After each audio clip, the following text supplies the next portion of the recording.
नमस्कार, PS news पर आप सभी लोगों का स्वागत है।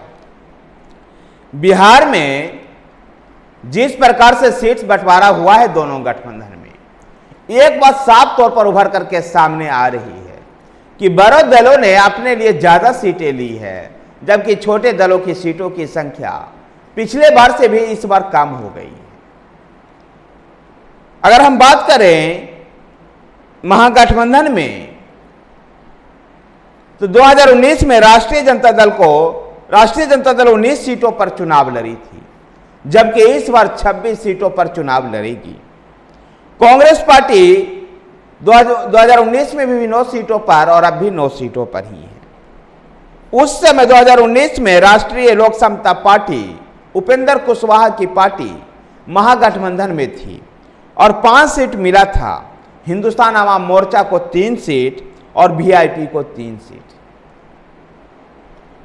कम्युनिस्ट पार्टियां थर्ड फ्रंट के रूप में चुनाव मैदान में थी, जब सीपीआई माले को 4, सीपीआई को 2 और सीपीआईएम को 1 सीट पर चुनाव लड़ने का मौका मिला था। लेकिन महागठबंधन में इस बार जो सीट का बंटवारा हुआ है, उसमें राष्ट्रीय जनता दल 26 सीटों पर चुनाव मैदान में है, कांग्रेस 9 पर, सीपीआई एमएल माले को 3 पर, सीपीआई को 1 और सीपीएम को 1 सीट।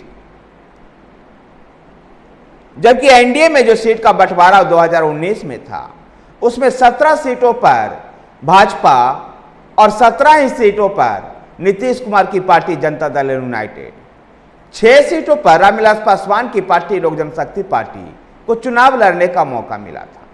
लेकिन इस बार 2024 में जहां भारतीय जनता पार्टी फिर से एक बार 17 सीटों पर चुनाव मैदान में है, तो वहीं नीतीश की पार्टी जेडीयू 16 सीटों पर चुनाव लड़ेगी। चाचा भतीजे की लड़ाई में चिराग की लोक जनशक्ति पार्टी को भी 1 सीट का नुकसान हुआ है और इस पर 5 ही सीटें उनको मिली है। तो उपेंद्र कुशवाहा को 2014 में भी एनडीए में रहते हुए 3 सीट मिली थी, 2019 में महागठबंधन में रहते हुए 5 सीट, यद्यपि जीत एक भी नहीं पाए। लेकिन इस बार उपेंद्र कुशवाहा के राष्ट्रीय लोक मोर्चा को भी एकमात्र सीट काराकाट की दी गई है। तो हिंदुस्तान आवाम मोर्चा को जीतनराम मांझी के लिए गैस सीट दी गई है। इसे देखने में यह साफ तौर पर दिखाई देता है कि बिहार में राष्ट्रीय जनता दल जेडीयू और भाजपा ने लगभग 3/4 सीटों पर चुनाव लड़ने का मन बना लिया है। अब देखना दिलचस्प होगा कि बिहार की राजनीति में क्या बदलाव हो रहा है। लेकिन इतना तय है कि बिहार की राजनीति में पहली बार भारतीय जनता पार्टी जेडीयू के रहते हुए बड़े दल के रूप में चुनाव मैदान में है। एनडीए में और महागठबंधन में जो सीट के लेकर जो बार्गेनिंग थी, वो छोटे दलों को और कम हुई। एनडीए में नीतीश कुमार की वापसी और महागठबंधन में कम्युनिस्ट पार्टियों की वापसी से इन पार्टियों के बीच में सीट समझौते को लेकर के छोटी पार्टियों को बार्गेनिंग पावर कम हुई। वीआईपी का तो हाल और भी बुरा है। मुकेश सहनी की पार्टी विकासशील इंसान पार्टी को दोनों ही गठबंधन में से किसी गठबंधन ने भाव नहीं दिया। ऐसे में देखना होगा कि वीआईपी अब क्या करेगी, मुकेश सहनी की जो पार्टी है वो क्या करेगी। इस बीच गया लोकसभा क्षेत्र से हिंदुस्तान आवाम मोर्चा और एनडीए के उम्मीदवार जीतनराम मांझी ने विपक्षियों पर कड़ा प्रहार किया है कि एक तरफ मोदी और नीतीश की जोड़ी है, तो दूसरी तरफ विपक्ष नेतृत्व विहीन है। पूर्णिया को लेकर के भी कांग्रेस और आरजेडी में तकरारें दिखाई दे रही है। गौरतलब है कि पूर्णिया लोकसभा क्षेत्र से जन अधिकार पार्टी के नेता पप्पू यादव चुनाव मैदान में उतरना चाहते थे और इसको लेकर के वो राबड़ी आवास में तेजस्वी यादव और लालू प्रसाद यादव से भी मिले। उसके बाद उन्होंने अपनी पार्टी का विलय कांग्रेस पार्टी के साथ कर लिया और यह उम्मीद थी कि पूर्णिया लोकसभा क्षेत्र से कांग्रेस को चुनाव लड़ने का मौका मिलेगा और कांग्रेस के उम्मीदवार के तौर पर पप्पू यादव चुनाव मैदान में होंगे।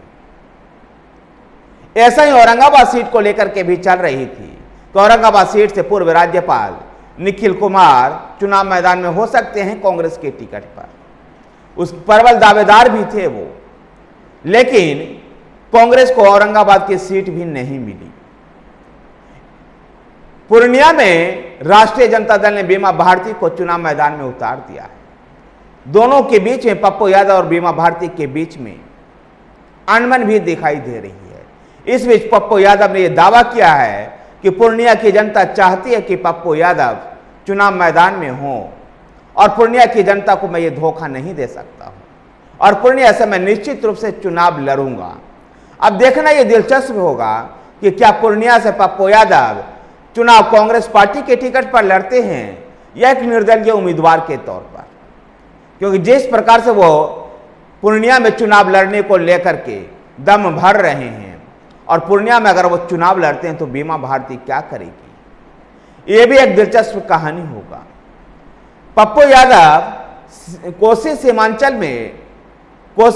में पप्पू यादव का बड़ा प्रभाव है, और कोसी सीमांचल का ही एक क्षेत्र है पूर्णिया, और इसलिए पूर्णिया से पप्पू यादव चुनाव मैदान में उतरना चाहते हैं।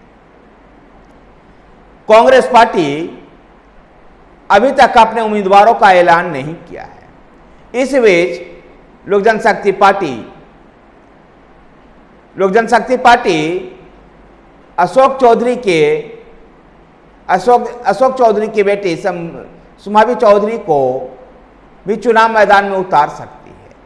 अशोक चौधरी यद्यपि जेडीयू में हैं, लेकिन एलजेपी से उनकी बेटी को चुनाव मैदान में चिराग पासवान उतार सकते हैं। देखना दिलचस्प होगा कि बिहार में इन राजनीतिक कसरतों का क्या परिणाम निकलता है।